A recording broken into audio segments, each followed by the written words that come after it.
नमस्ते, म गायिका सहिमा श्रेष्ठ। तपाईँ हेर्दै हुनुहुन्छ न्युज अभियान टिभी।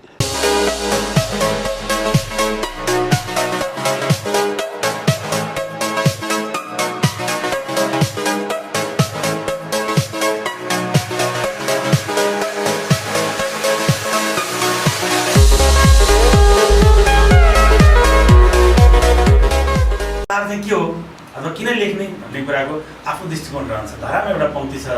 पहिलो आमा पहिलो माटो दोस्रो आमा संस्कृतिको काख तेस्रो चौथो म हुँ पाँचौँ मेरो जिन्दगीको परिवेश हो। जहिले पनि मलाई पाँचवटा कुरा लाग्छ, पहिलो माटो दोस्रो आमा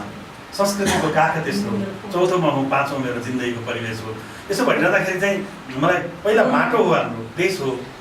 देशलाई घाटा पर्यो भने आमा नभन, दोस्रो आमालाई घाटा पर्छ भने संस्कृति नभन, संस्कृतिको काख तेस्रो संस्कृति हो, संस्कृतिलाई घाटा पर्छ भने आफू नभन र आफूलाई घाटा पर्छ भने आफ्नो परिवेश नभन। त्यो पाँचवटा रोजाइ त्यही जगमा मैले उठेर लेखेको र एउटा रेडियोकर्मी हुनु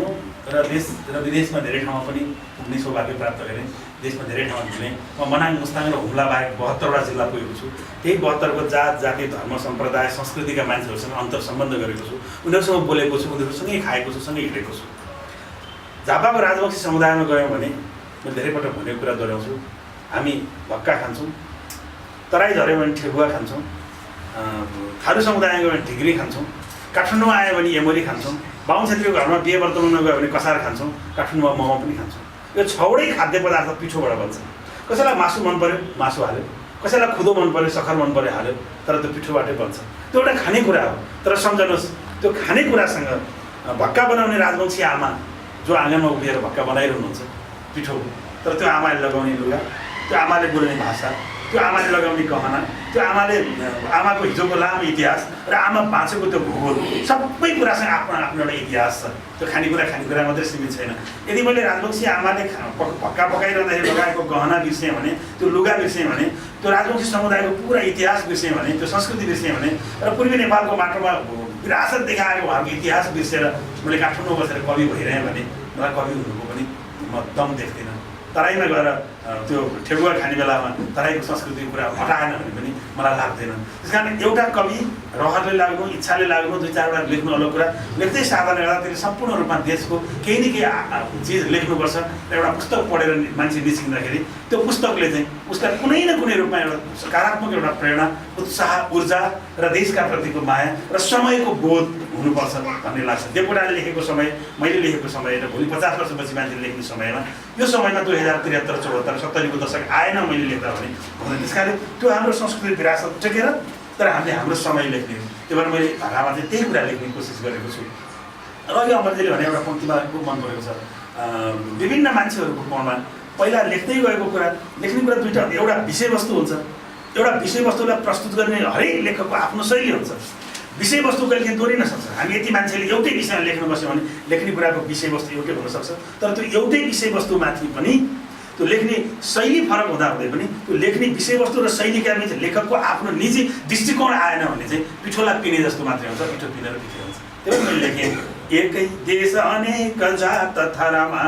राई र लिम्बू महु, साँच्चै धीर धिमाल वीर बलियो कोचेर मेचे महु, राज्यै छैन र राजवंश भनिने त्यही राजवंशी महु, गनगाई र सतार पूर्वतिरका पूर्वीय थारू महु। म पहाडको भागीको एउटा गाउँबाट आएको मान्छे, मलाई लाग्छ त्यो चिज मै हो भनेर भनिरहँदा त्यो ठाउँका मान्छेले पनि यो सब ठाउँ चिज मै हो भन्नेछन् र हामी सबैले सबैलाई आफू जस्तै देख्यौँ भने चाहिँ एकतामा बाँधिन्छ भन्ने लाग्छ। तराई झर्दा तराईसँग भन्छन् मध्ये मध्ये सभा सुन खलो सम्मो तराई महु, ऊर्जा उपजनी जनकको राज्यस्थली राजहु, बत्ती झलमल झरझरा छ झिझिया फाटै खुलेको कति, मै हुँ त्यो मनमोह मोह मिथिला उसका सयौं संस्कृति। यो तराईबाट प्रतिनिधित्व गर्छ। यसै गरी अरू जस्तै मलाई केही पङ्क्तिहरू पछि सुनाउला। जस्तो भन्नु न, चण्डी पालमा गाउँदै रस भरे कोशी तरे पश्चिम सेतो सोलु पुगेर सेब्रो धुनमा चाखे हिमाली रङ तोङमा तान्न र टोक्न टक्क सुकुटी कहिले सिके खै कुनी सल्लेरी हिउँ फाटमा सगरको माथा उभेको मुनि त्यो सोलु भनिरहँदाखेरि सेतो भनिरहँदा हिउँ भनिरहँदा त्यहाँ सेब्रो भन्दा र तोङबा र सुकुटीको कुरा हेर्दा त्यो एउटा संस्कृतिबाट उठेर आयो त्यो एउटा चाहिँ मेरो आधार छ जात जाति धर्म सम्प्रदायहरूको विभिन्नताका बिचमा हामी छौँ भन्यो मैले सधैँ भनेको एउटा पङ्क्ति अरू देश चाहिँ एउटा जातिको बहुलता हुन्छ त्यो जातिको देश हुन्छ अरू देशमा एउटा संस्कृतिको बहुलता हुन्छ त्यो संस्कृतिको देश हुन्छ हाम्रो चाहिँ बहुसंस्कृतिको देश हुनाले संस्कृतिको नेपाल चाहिँ महासंस्कृतिको देश हो हाम्रो जाति जाति मिलेर महाजातिको देश हो नेपाल चाहिँ देश मात्रै होइन हाम्रो महासंस्कृति र महाजातिको देश हो र अहिलेको पुस्ताको लेखकहरूको चेतनामा चाहिँ त्यो महासंस्कृति र महाजाति आउनुपर्छ भन्ने मेरो एउटा धारणा त्यो हो अरू कुरा अहिलेको समयमा मान्छेमा आएको निराशा कुण्ठा मान्छेमा भएको यो चाहिँ बेरोजगारी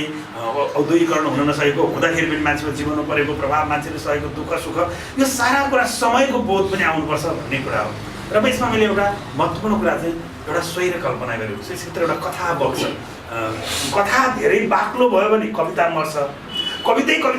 घनत्व बढ्दा भयो भने कथा मर्छ त्यस कारण कथाको डोरो पनि तान्दै लगेर त्यो डोरोमा टेकेर कविता बनाउँदै जानुपर्ने जटिलता महाकाव्यसँग रहन्छ यसमा एउटा स्वैर कल्पना छ एउटा कल्पना छ कस्तो भने सबैले देशले केही दिएन केही भएन यो देशले केही दिएन भन्छन् हामीले त भन्छौँ देश आफैले सबैले गाली गरेर देशले केही दिएन भनेको कुरो देश आफैले सुन्यो भने चाहिँ के हुन्छ अनि त्यस कारणले मैले चाहिँ देश एउटा नवरा लम्साल भन्ने पात्र छ यो काठमाडौँ लगायत अथवा सहरीकरण लगायत आजको समय र समाजदेखि राजनीतिक उतार चढावदेखि विरक्त भएको नवरा लम्साल नामको एउटा पात्र गाउँ फर्किन्छ कुनै एउटा चौतारामा पुग्छ त्यो चौताराको नाम चित्त चौतारो हो त्यो चौतारामा एउटा मान्छे भित्तातिर फर्केर झाडु फाल्दै बस्छ नवरा लम्सालले चिन्दैन नवरा लम्साल त्यहाँ पुग्नु बित्तिकै तिमी किन आयो यस्तो उस्तो भन्छ उनीहरूको घनीभूत संवाद हुन्छ त्यो घनीभूत संवाद भनेपछि तिमी त यसरी देश हेर्न आएको थियो किन आयो म देश हेर्न आएको कसरी जाल पायो भनेपछि यो कुरा पछि गरौँला ल हेर तिमी देश हेर्न आएको देश हेर्न त हिँड भन्छ उसले आफ्नो नाम फेर्छ काव्य शर्मा अनि उसले चाहिँ सामान्य लुगा लगाउँछ 2-4 किताब बोक्छ अनि उसले आफ्नो साथी कवितालाई बोलाउँछ त्यो काव्य शर्मा कविता र नवरा लम्साल 3जना पात्र सहर पस्छन् धादिङको बाटो हुँदै सहर आउँछ सहरमा आएर उसले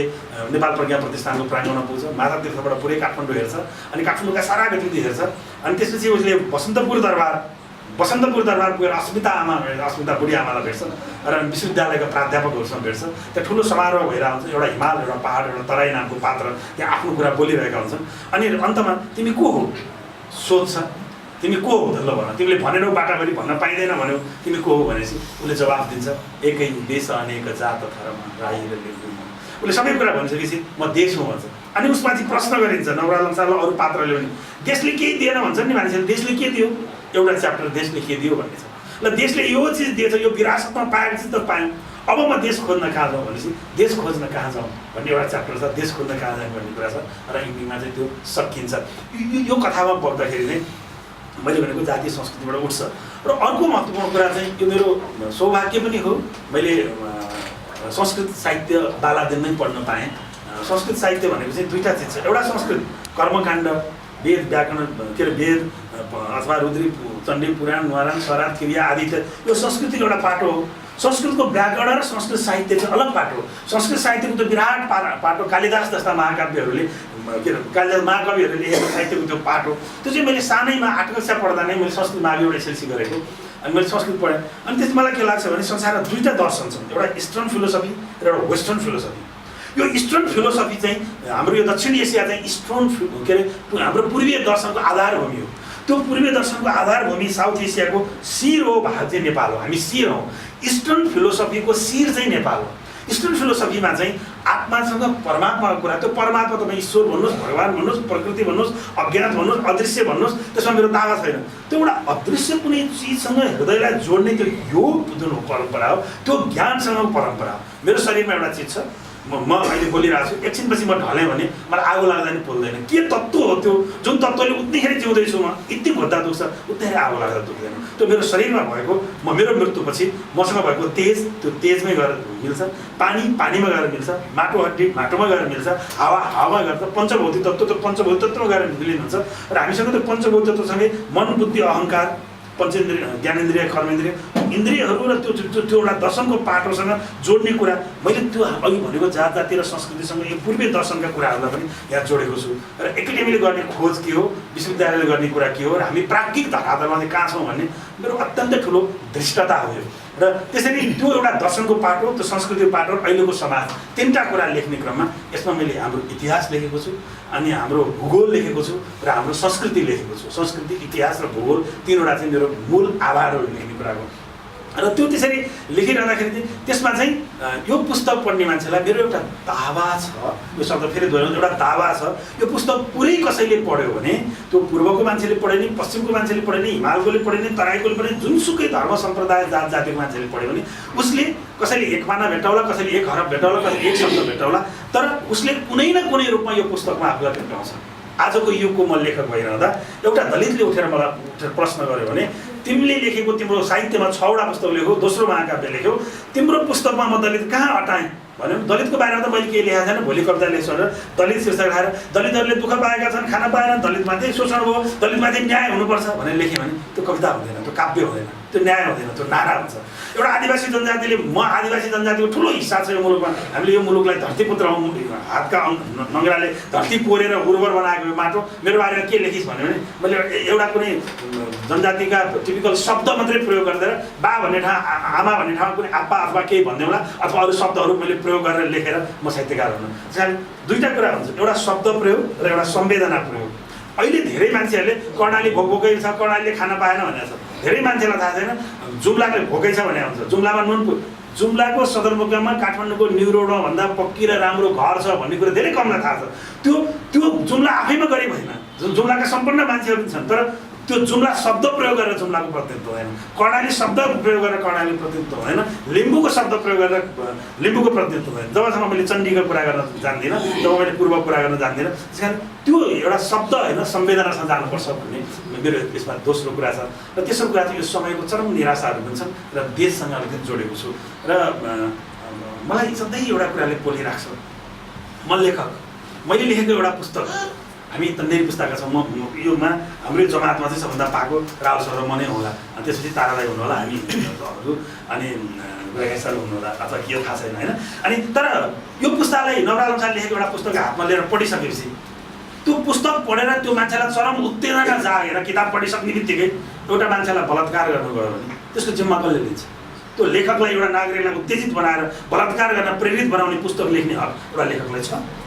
मेरो पुस्तक पढिसकेपछि त्यो पुस्तक पढ्ने बित्तिकै पुस्तकले उसलाई उत्तेजना जगाएर उसले कसैलाई चोर्यो भने कसैलाई काट्यो भने कसै घर फुटाउन गएर त्यो नकारात्मक चेतना जगाउने खालको उत्तेजना जगायो भने त्यो लेख्ने अधिकार मलाई सधैँ छैन लेखन स्वतन्त्रताको प्रयोग गरिरहँदा पश्चिमाहरूको त्यो चरम विकासको ठाउँमा पुगेको पश्चिमाहरूको हारमा उनीहरूले जे लेख्छन् त्यही ट्रेन हामीले बोकिरह्यौँ भने आजको युगलाई यो देशलाई फाइदा हुन्छ कि म यो मुलुकको अपराधी हुन्छु मलाई सधैँ एउटा प्रश्नले बुझ्छ मैले लेखेको कुरा देशलाई काम लाग्छ वा देशको तन्नेरीहरूलाई भड्काउतिर लाने काम गर्छ भन्ने कुराबाट म सधैँ प्रेरित छु र त्यसबाट म सचेत छु यसमा मैले कम्प्लिटली 10 वर्ष खर्चेको छु कुनै रात खाली रहेन जुन दिन मैले 2 पाना नपढेको होस् एक हरफ भए पनि नलेखेको होस् वा लेखेकोलाई करेक्सन नगरेको होस् कुनै रात बिताइन मैले पिएचडी थेसिस गर्ने बेलामा ल्यापटपमा 2टा फाइल खोल्थेँ अनि त्यो मासु निकालेको हड्डी मात्रै भएको माछा जस्तो कङ्क्रिट त्यो भावनात्मक कुरा लेख्न पाइन्न रिसर्चमा फ्याक्टेड कुरा मात्रै लेख्नुपर्छ त्यो कङ्काल लेखेर लेख्दा दिक्क हुन्थ्यो मन मैले अर्को फाइल खोजेर कविता करेक्सन गर्ने कविता लेख्दै अनि मैले फाइलमा फर्किन्थेँ त्यसैले त्यो मेरो एउटा दस्तावेज हो मेरो कमजोरी के महसुस भएको छ भने मैले जुन मेहनत र जुन चिज लेखेँ त्यो चिज चाहिँ मैले समाजलाई पढाउन सकिनँ कि अथवा भन्न सकिनँ कि अथवा मैले यो चिज यो लेखा छ यसको महत्त्व यो छ कि भनेर बुझाउन सकिनँ कि भन्ने कुरा चाहिँ मलाई लाग्छ भित्र मेरै मौने मदेउ त्यो छुने र नछुने आत्मा र परमात्मा होला परात्म सत्तालाई छुन पाउनु तपाईँले आफ्नो ढङ्गले अर्काउन पाउनुहुन्छ अनि त्यो म भित्र मेरै मौने मदेउ म कवि हो भने मेरो पङ्क्ति मैले मेरो लागि मात्रै लेखेँ भने त्यो नवराज अंशको लागि मात्रै हुन्छ तर मेरो पङ्क्ति प्रयोग गरेर झुमा लिम्बूले कुनै दिन म भित्र मेरै महुने मदेउ भनेर उनले ताप्लेजुङमा गएर म लिम्बूकै छोरी हुँ मलाई लिम्बू भएर बाँच्न देऊ भन्ने बेला नवराज अंशको पङ्क्ति जब उनले सवार गर्न पाउँछन् यो कविता लिम्बूको पनि हुन्छ जब तराईमा झरेर रमिता यादव हिँड्छन् रमिताले चाहिँ म भित्र मेरै महुने मदेउ भनेको दिन यो कविता मधेसको पनि हुन्छ यस्ता पङ्क्तिहरू जसले पनि प्रयोग गर्न सक्ने साझा पङ्क्ति बनाउने मैले कोसिस गरेको छु अहिले सधैँ मैले आवेग र आक्रोश भनेको होइन। हामी थोरै सङ्ख्यामा छौँ, मैले अघि भने तर हामी महत्त्वपूर्ण छौँ, मिडियाका साथीहरू पनि छौँ। आज धेरै मान्छेहरूलाई म त्यसो भनेर कसैलाई अनादर गरे होइन। जीवनमै 10, 20, 50वटा कविता मात्रै लेख्नु, जीवनमा भर्खर 1, 2 वर्ष 3 वर्ष साहित्यमा लाग्नु र 20औं वर्ष लाग्नुको पछाडि अध्ययनले पनि मान्छेलाई केही कुरा सिकाउँछ। मधुबनको 20 वर्ष पुग्यो अस्ति रेड नेपालको प्रति आभारी छु। रेड नेपालको आँगन टेकेर त्यति भए मैले 20 वर्ष हप्ताको 1 घन्टा नेपाली साहित्यमाथि मात्रै बहस गरेर, भलै त्यो बहस कहिले कमजोर भयो कहिले राम्रो भयो, साहित्य भनेर साहित्यमाथि हप्ताको 1 घन्टा बहस गरेको 20 वर्ष पुग्यो। त्यो 20 वर्ष मैले कतिको कविता बजाएँ होला, कतिको अन्तर्वार्ता बजाएँ होला, कतिको कुरा सुने होला। देवकोटाको 100 वर्ष भनेर 52 श्रृङ्खला कार्यक्रम चलाएँ। मैले तिरुङ विश्वविद्यालयका प्राज्ञहरूलाई ल्याएर देवकोटा पढाउनुहुन्छ होइन हो, एमएमा पढाइ हुन्छ होइन हो, तपाईँले एमएलाई के पढाउनुहुन्छ, एमएमा देवकोटा पढाउँछु, देवकोटै पढाउने होइन त हो, देवकोटा के पढाउनुहुन्छ, म शाकुन्तल महाकाव्य पढाउँछु। कति वर्षमा पढाएको? 30 वर्ष। 30 वर्ष शाकुन्तल महाकाव्य पढाउने प्राध्यापकलाई स्टुडियोमा बोलाएर मैले रेकर्ड गर्दाखेरि तपाईँसँग आज देवकोटाले प्रकृति चित्रण कस्तो गरेका छन्, देवकोटा र प्रकृतिको कुरा मात्रै गर्छु। मैले कुनै प्रोफेसर 5 मिनट थेगेर बोल्ने पाइनँ। देवकोटा र इतिहास बोध के हो, 5 मिनट थेगेर इतिहास बोध देवकोटाको गर्ने मान्छे मैले पाइनँ। पूर्वीय दर्शन र देवकोटा के हो, अनि आधुनिकता र देवकोटा के हो, अथवा देवकोटाको दार्शनिक चेतना के हो, देवकोटाको गद्यकारिता के हो, देवकोटाको छन्द कविताको भाव के हो, देवकोटाको गद्य लेखन के हो, देवकोटाको निबन्ध के हो, देवकोटाको खण्डकार, एउटा विषयमा मात्रै बहस गर्दा भएन। तर देवकोटाको बारेमा 45 मिनट भाषण सबैले गर्ने, कोट फुकाल्दै हिँडेको, पैसा बाँडेको,